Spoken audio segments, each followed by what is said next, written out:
Hey everyone, and welcome to my BookTubeAthon wrap-up. Yes, BookTubeAthon is over. It was a lot of fun.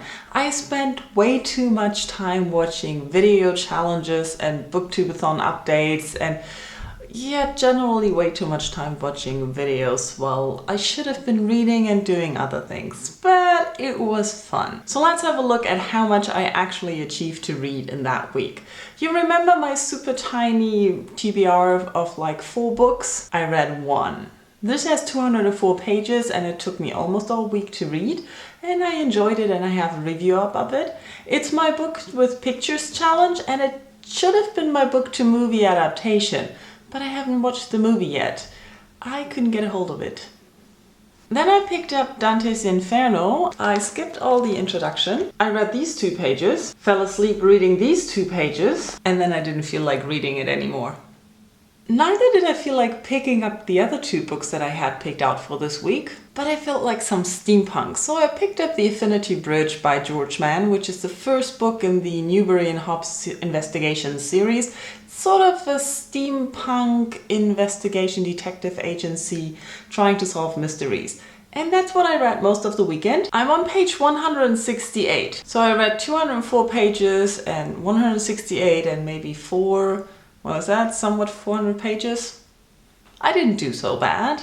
I'm quite happy with my reading. When it comes down to the video challenges for the rest of the week, I don't really feel like doing them, so sorry about that. I loved watching a lot of them. Books Over Looks had the best that I've seen, so if you haven't seen any of her video challenges, you should check them out. They are awesome. And that was my BookTubeAthon. I'm okay with it. But if you want more read-a-thons, today starts the Underhyped Reads read-a-thon, which was started by Charlotte over of Ramblings of an Elfpire. And it's basically reading books that have less than 5,000 ratings on Goodreads. The idea behind this started when we were talking of diversity and everybody reads the same books on BookTube, that she thought, let's push some underhyped books. So everybody should look at their TBR and find the books that have less than 5,000 ratings on Goodreads and try to read them and talk about them and get the word out there. And I really like the idea. In general, I'm not really sure what underhyped really means. I like that she chose Goodreads as a marker so that you have something that you can compare with. In general, I think I read a lot of underhyped books when it comes to BookTube. I read a lot of books that a lot of people don't read here, but that's okay. I like reading them. Looking at my TBR, I didn't find that many books at the moment that are under 5,000 ratings. One of those books is Air Guitar by Dave Hickey, which is good because I really want to read this book this week.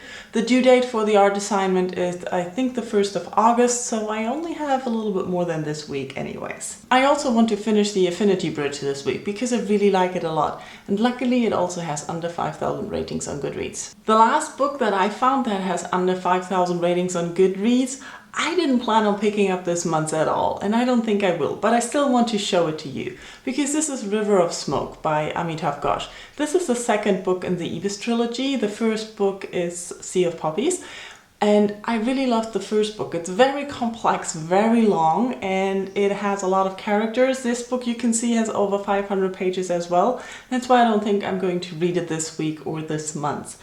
But you should check out the series and look at the shiny cover of book 1. That's so lovely. I'm not planning to put any extra effort in this read-a-thon. I want to finish this book and start this book this week anyway, so it matches and fits perfectly. If you're interested in this read-a-thon, I'll leave links in the comments.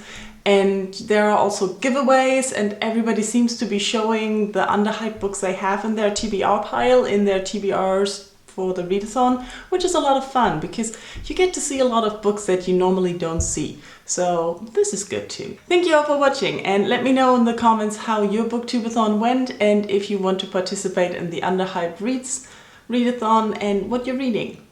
Bye bye.